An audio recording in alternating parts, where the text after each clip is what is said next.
excited and grateful and actually blessed to welcome back Sottero Delgado, who joined me last week, and we began a marvelous discussion on how you can move out of the egocentric idea of love into self-love, and then all the way back to cosmic love. Now, that's a journey of a lifetime, but it doesn't have to take you a lifetime to get there. So, welcome, Sottero. Thank you, Dr. Grant. Happy to be here. Well, I'm so delighted you could do it here in studio.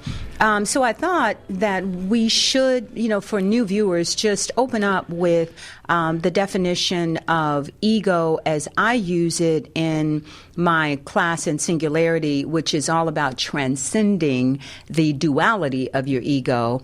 And Sottero was saying that, the ego was always a puzzle to him, and I think it is to most people.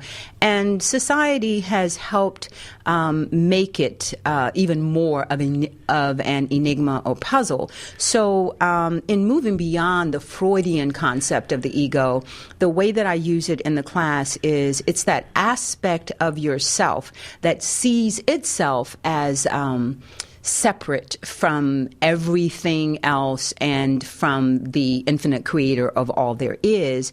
It's also this aspect of ourselves that is rather schizophrenic and tends to be a house divided against itself, thriving on conflict, craziness, and chaos. So I think that's as simple as I can put it. Okay, that makes sense. And we know a lot of people and ourselves at one point, correct, who was a house divided against itself.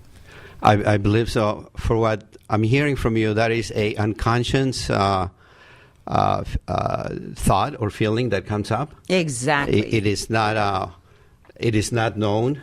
That's absolutely true. It drives us. It's like an unconscious program, and we're almost like robots reacting to things around us.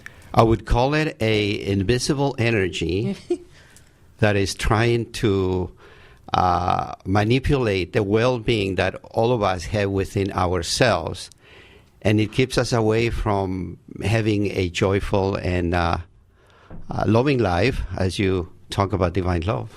All right. Well, hey, I couldn't have put it better myself, Sottero. I'm trying to internalize and understand putting things together. I love it. Well, you do have I think you're an incredible storyteller. As I mentioned last week, the highlight of, other than my lecture at the Conscious Life Expo, the highlight of the expo was meeting you. And it was very serendipitous, which I call happy little coincidences, and there are no coincidences. Everything seems to just fall into place as it should be, whether it's good, bad, ugly, or indifferent. It's all quite a learning experience if we allow it to be that way. But I met you after the David Wilcox lecture. Exhibit, yes. Yeah, and you started telling me, and for the audience, we're going to move into much deeper realms in terms of Sottero's storytelling, because as most of you know who listen to my show, we delve into areas that are beyond the five senses. We all have access to a sixth sense, which we often call intuition or our gut or whatever you might want to call it, but it's beyond the physical. And Sottero was telling me about his experience with love, like true love, that has nothing to do with the concept that the ego has of love as lust, ownership, control, physical attraction. It's beyond the physical. So let's start with that, and then your metaphysical, out of otherworldly journeys, especially the one that's related to love. So let's first start with your journey back to love, which was learning how to love yourself, moving out of codependency, compulsive addictive behavior, and all the way to healing yourself and becoming whole again. That's quite a journey. It is, actually, it is. Most of these aspects of the process of becoming one with oneself. Yes, that's the first step, right? Right. It actually begins without realizing what is happening to you as a person, as an individual. Well, do you think that you have to kind of hit rock bottom, this place where you're just sick and tired of all the craziness and the conflict, and somewhere along the way you unconsciously surrender to a higher power? I don't know. I mean, for most people, it usually does. Yeah. In my particular case, I had been on a long path relationship with my previous girlfriend and wife, and I ended up getting into a series of arguments and misunderstandings. As I mentioned to you before, unconsciously moving into the area of nature, I was able to let that energy that it's all over, everywhere, actually. Yes, absolutely. I can talk to you about energy that is always, all the time, everywhere. Scientifically, I think they call it the ether. They call it the ether, right? And Nikola Tesla tapped into that. I believe so.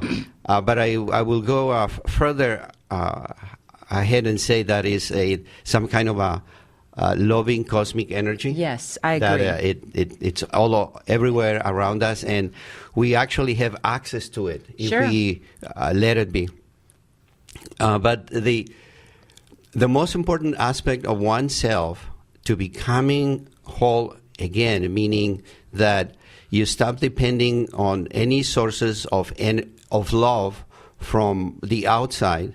From other people. From other people. Yes. You know, I'm talking about human love. Yeah, and the need for approval as well, and right? the need for approval, absolutely. When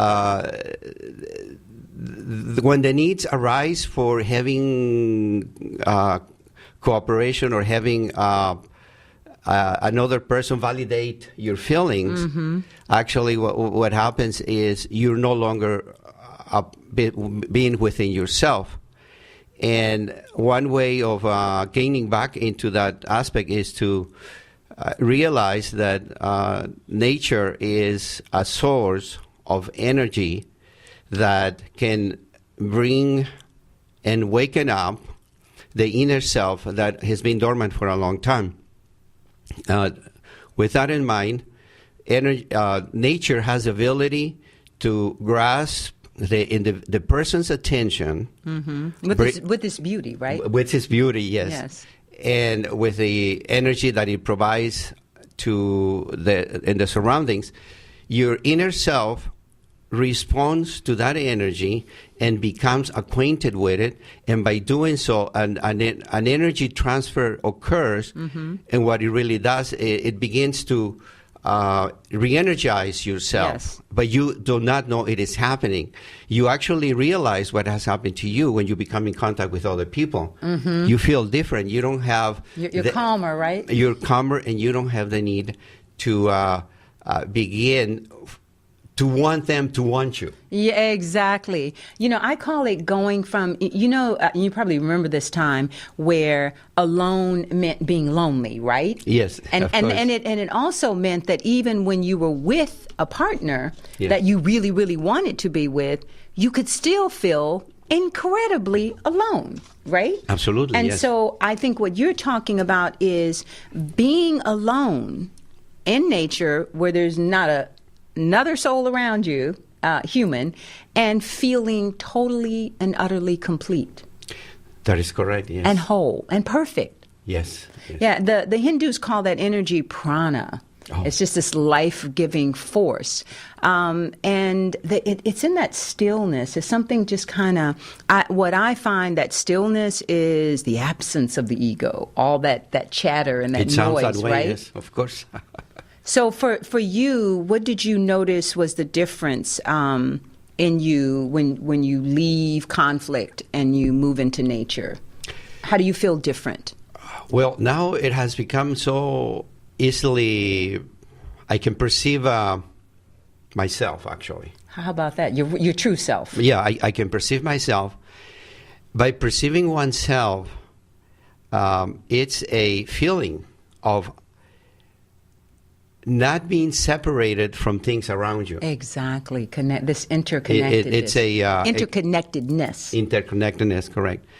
And by exercising these moments, by being present on these moments, you actually have the ability to go within yourself and be yourself that it's always been that way. Now, nature has the ability to offer that energy, which we call it cosmic energy, that it has, it brings up this particular loving energy that is part of ourselves and has always been. And you don't feel, in that moment, what happens to me is I lose track of time. Like, I don't wear a watch. I quit living by the clock in grade school because we all have this internal clock where I can tell myself, okay, take a nap for 15 minutes, wake up refreshed. And sure enough, I can close my eyes, take a nap for 15 minutes, wake up 15 minutes on the dot, totally refreshed. And our unconscious mind, which I also refer to it as our I am, which is the God within us, it knows everything. It does, yes, absolutely. All right. So in that stillness, in that place of no time, or what we can call that eternal moment or timelessness, let's talk about that, because, you know, most people have never had that, or maybe they've had one brief glimpse of it. A lot of people do drugs because it quiets all of that low leveled energy, and it brings them into a place where they feel connected. And I believe that that's what's going on with a lot of people when they are they're just searching for that high, because it's a very, very destructive and very poor substitute for connecting to oneness with the divine. You don't even need drugs. Absolutely not, no. No alcohol, no cigarettes. Life is very simple, and I always say life is an advantage. An advantage? An advantage, yes. Okay, so break that down. What do you mean by that? Well, there is a big plus just to know that you are alive. That's true. And when you know that you are alive, then you realize that all things are possible, meaning you will be able to exercise joy, love, and happiness within self. Right. And that's so powerful and liberating, right? It is, absolutely. Over at work where I am, I see people struggling sometimes. With everything, right? With everything. It just becomes an ordeal. And then they complain about life. You know, life is this, life is that. When it's really them. Well, absolutely right. You know, they're not aware of their ego, potential, right? You know, of their ego energy that they have that is making them talk and say that. And all I say, look, life is an advantage. And sometimes they want me to follow up more, and I say, look, being alive is a big plus. I agree. It's a gift. That whole journey of switching your paradigm when you're dealing with the outer world and all of the conflict. If you notice, when you turn on the news, any kind of talk show, all it's discussing is murder, mayhem, potential war, craziness. And it's so easy to get caught up in all of that and allow it to suck your energy, to take your joy and your light, and to be reactive and to want to go and fight the system and fight the world, when the actual war is within us and the real power to change everything is within us. So, Sottero, can you address it from that perspective? Yes, I can. Many of the major changes that take place in a person that actually took place in me were done over a period of time. Yes. I did not know. Someone calls it being acted through. That's Roy Masters, by the way. Yes. What I didn't know a long time. Well, the life process is where a person becomes. Can I say the word engulf into the life of others? That's true. And others are part of your life. Yes. Then the life begins to revolve. Not to say that it's great to have a relationship with your children, Sure. to love your children, be part of their life, and their life be part of you. But unfortunately, throughout my life, I didn't know how to see the life for my children and see my life. And I thought I owned my children. And Exactly. most mothers think they own their children. Oh, sure. And that's not really the case. That is the problem, isn't it? Yeah, that is a problem. The ownership is what causes things not to go well, Yeah. and not to be able to exercise that love that already exists within the kids. And worrying about them. And worrying about them. And, just to make a variant a little bit, kids do realize that, and they resent it. And Yeah, then of the course. mothers see, why doesn't he like me? And then it's a misunderstanding process that goes on forever and ever. And society encourages us not to let go and to prolong the time when the child should step into adulthood. And many parents never allow their children to become adults. That can be the case, yes. In my particular case, I have daughters that ages between 21, 23, and so forth. I have stopped totally interfering in their life. Right? And the less I interfere in their life, the better they do. Yeah, I my son told me, I remember he was in elementary school, and he had chosen the most difficult girl in the class, and she was very haughty and arrogant, and it was just incredible. He said, "Mom, that's my girlfriend," and I said, "Well, sweetie, she's so mean," and he just thought she was the cutest, thing that ever happened to him, and she really wasn't all that attractive, but she had an ego that was just really, really self-confident but overblown in that sense. And he looked at me and he said, "Well, I choose her, and it doesn't matter what you think." And I thought, well, coming from a 7-year-old, I said, well, okay then. All right. And after that, I had one other incident where when he was a teenager, I was like, oh, well, I don't think this is a good, choice. And he reminded me again. And after that, I just stepped back and I said, okay, do your thing. And when he would start coming to me with drama, notice when I step back, then he'd come to me with drama every time he'd break up. I go, look, that was your choice. And he gets mad at me now if I like the girlfriend. Oh, okay. Especially if they break up. Yeah, I think life is one of the most wonderful things that can happen to an individual. The existence of life, the ability to be able to exist every moment, to realize that there is an energy that grows from within, and we all have access to it.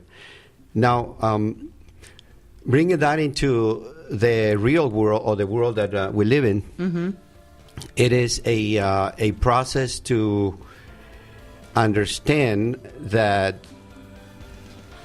it is very simple to be able to live around with all of your loved ones, and if we properly associate with them by not wanting to have any form of control. And Lord knows, we've all been guilty of that. I've done my share out of good intentions, but we know that the road to hell is paved with good intentions.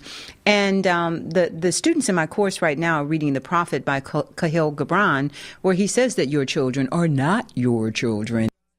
Sons and daughters of life's longing for itself, they come to you, but not through you. So I think that if parents could keep that in mind, I remember when I first started using the Prophet in my class, the mothers would say, because I always would have a lot of older women who would go back to college once their kids were in school, and they would say, well, what does he mean, my children are not my children? Especially Latin American and the Middle Eastern mothers, like, those are my children. So maybe you could start out with that concept of letting go of the idea that your children are really your children. It is a very interesting concept to think about it, to understand, and actually to talk about. It is very difficult for parents to realize that children are beings of their own, actually. Exactly. They're gifts from the cosmos. They are gifts from the cosmos. I realize that the best way to associate myself with my children is to interact with them in a way where they have their own life, they are their own selves, and not to, even though there is always the opportunity to want to manipulate your children, actually to, give them orders or ask them to do things, but it's the feeling of knowing that they have the right to exercise their own self. Exactly. Their own free will. Many times, by pressuring them to do something that they are not ready to make, then they want to do it even more. Right. It only delays the process of taking care of certain things. Yes. But if they're left alone, out of nowhere, from some moment, they'll start doing all those things that, in the last few days you had asked them to do. No, absolutely.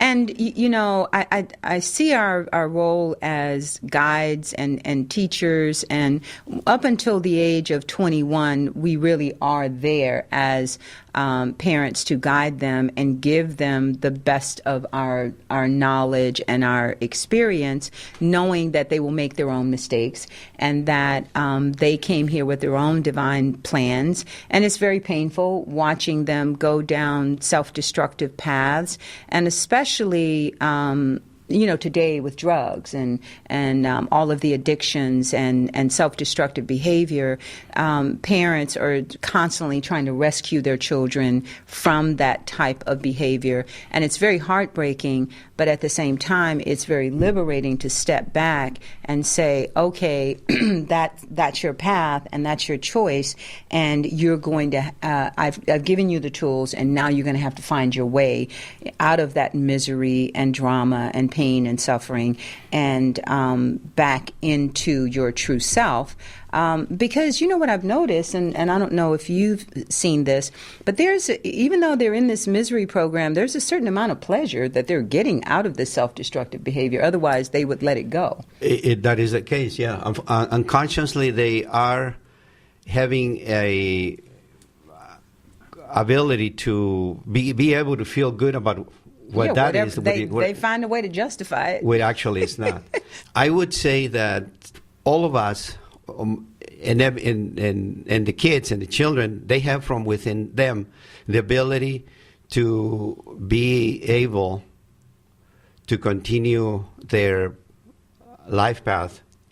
Yeah, they can tap in. They can tap into that energy that is also available to everyone, that is unknown, but if you let it be, it usually comes, it's available. Because it's always there, and what I found is the best thing we can do when we move into this place of worry or concern or fear.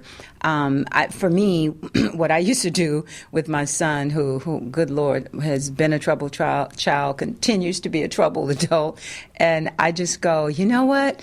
I cast this burden on the Christ within, or you can call it the God within, or the I am within. But there's this power, there's this source within you, and then literally cast that burden within, and then go free because you put it into far more capable hands than yours. And that's often the only way I could go to sleep when my son, said he was going to be home at 2:30 a.m. and I wake up and it's 4:30 a.m. and I'm going, oh my God, did he get in a car wreck? And you're calling and paging and they're not answering, and they've fallen asleep somewhere or they're still partying, and they are so not studying you. They're not bothered about you, so you might as well just go on back to sleep. That happens very often, yes. And I can tell you that worrying and thinking other things that are not something that might have happened, it doesn't really help them at all. Yeah. And on the other hand, the person that actually is going through all the pain and uncomfort of knowing that the kids are not at the house is actually the father. And the best way to handle a situation of that nature, and I apply that to myself sometimes, is and the mothers who don't have fathers in the home, they become the mother and the father, so it applies to women too, right? Of course, yes, that happens. Out of nowhere, the following day, my daughter calls and says, "Oh, I went to Sylvia's house, and my cell phone went dead. As always, the battery. So went actually, dead. she was fine. She had gone to Lancaster, of course. And from that, I learned that young kids and young adults have the ability to make decisions on their own. And by we feeling good about them, me feeling good about myself, and all of this has to do with being oneself.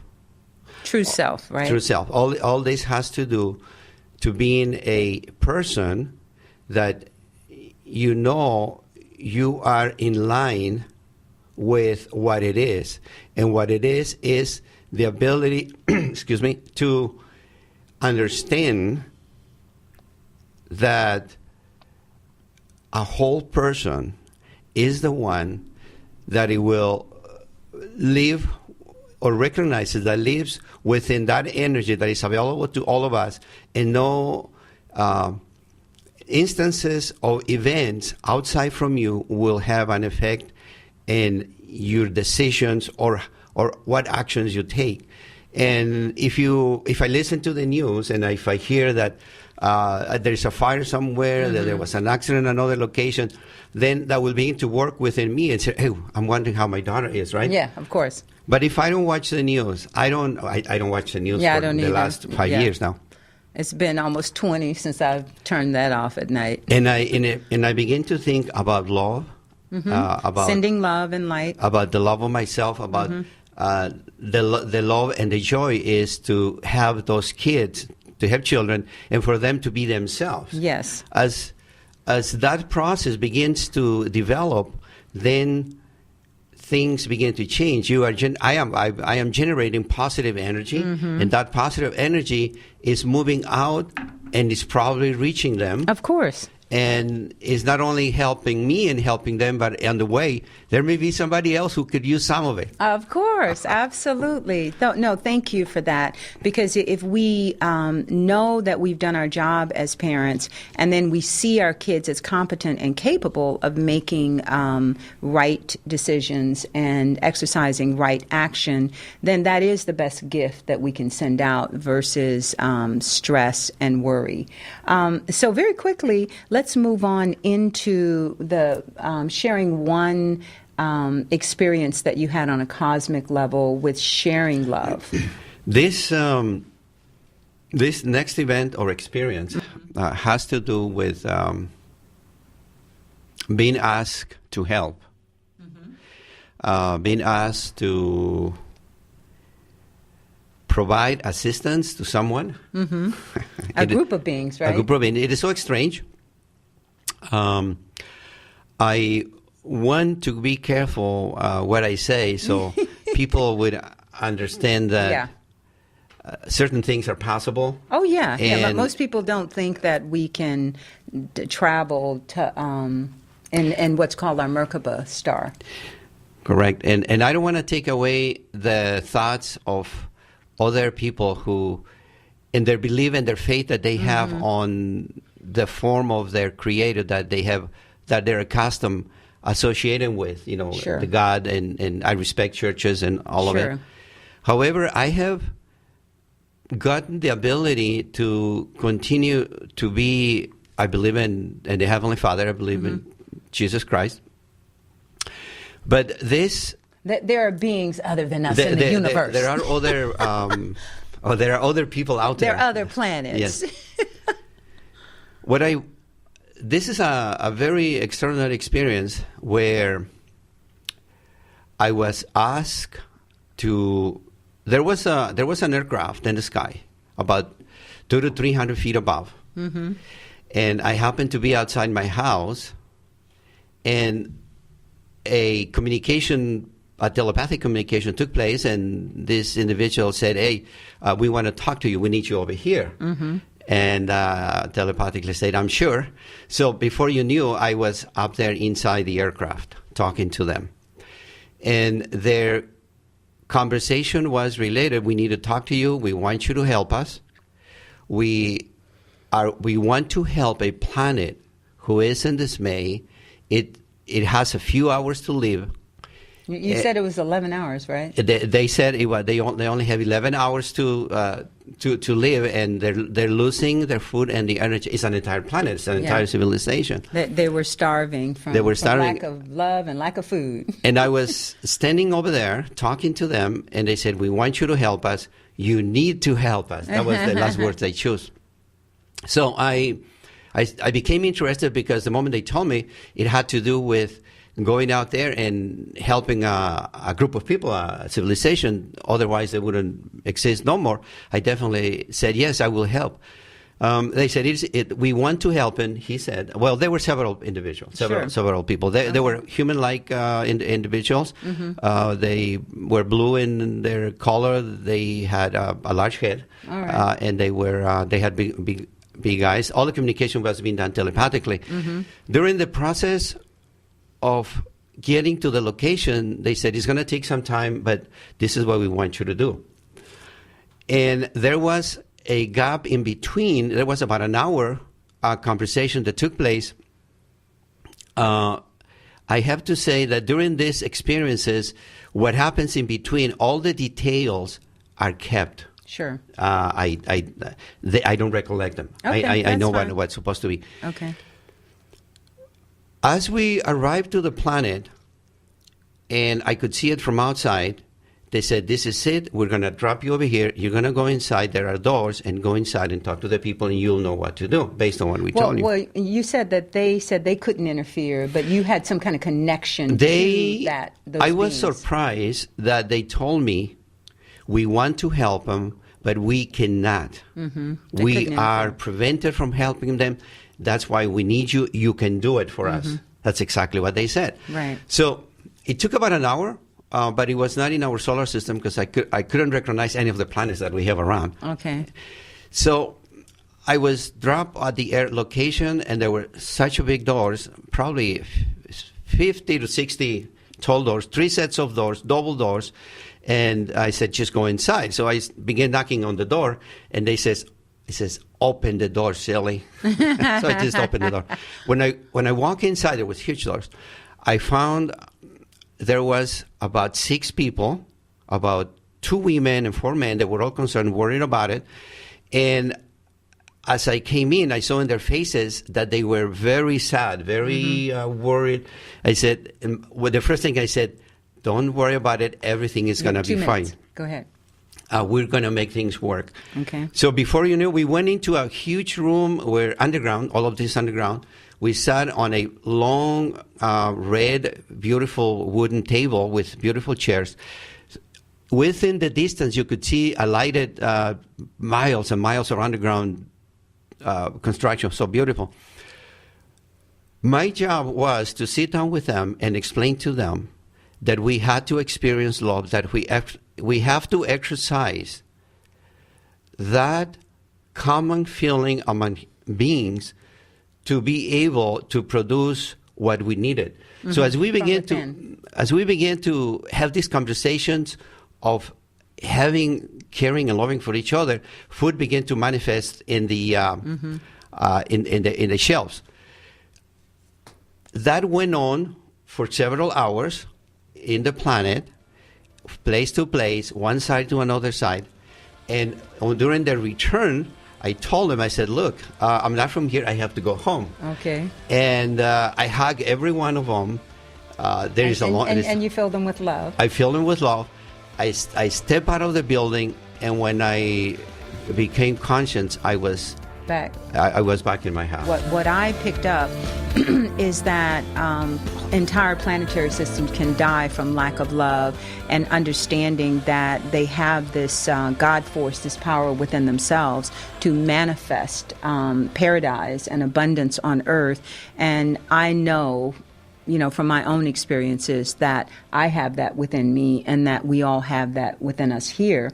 and you went to teach that to other people. And that's what I was attracted to when I met you, was that unconditional, childlike grace and love that I saw, and felt in you. So what do you want to leave the audience with about that story and about cosmic love? The process of being able to provide loving energy to someone is something that exists, something that comes in, and something that you may be asked to do at any given time. All day, every day. Look, our planet is dying from lack of love. And during experiences, I do not know why experiences do take place, but I do know that they are put together for a reason. Absolutely. And this particular experience took place on December 17, 2014. On a Wednesday. On a Wednesday. Well, and I was saying Wednesday's child is full of woe, and that planet was full of woe, sadness, and you went to fill it with love. That was the case, yes, absolutely. These beings, this planet was sort of a brown, grayish in the outside. That gray, yeah. It had not a good aura for. It had no life force, right? Right, probably so. It had no construction, no buildings in the outside. The entire building was populated in the inside. Probably some destruction had taken place on probably the outside. So, and their construction was marvelous because they. On the inside. In the inside, since they didn't have a construction going on in the inside, obviously they had to have long buildings and long open spaces inside where they could carry on their activities. Their faces were human-like, like we are. But you said they looked starved. Except they look very thin. They had a very thin face. Occasionally, I have seen human beings that have a thin faces. That look like that.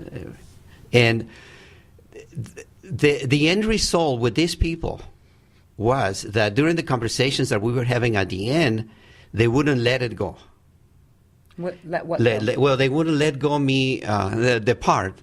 The conversations keep going over and over, and the happiness, the joy, the laugh, the activity that was going on was not that you want to live. So I have to tell them, I said, look, I'm not from here. Oh, okay. They didn't want you to leave. They didn't want me to leave. I said, I would love to stay here, but I can't. I have to go home. My home is somewhere else. So, but their faces have changed.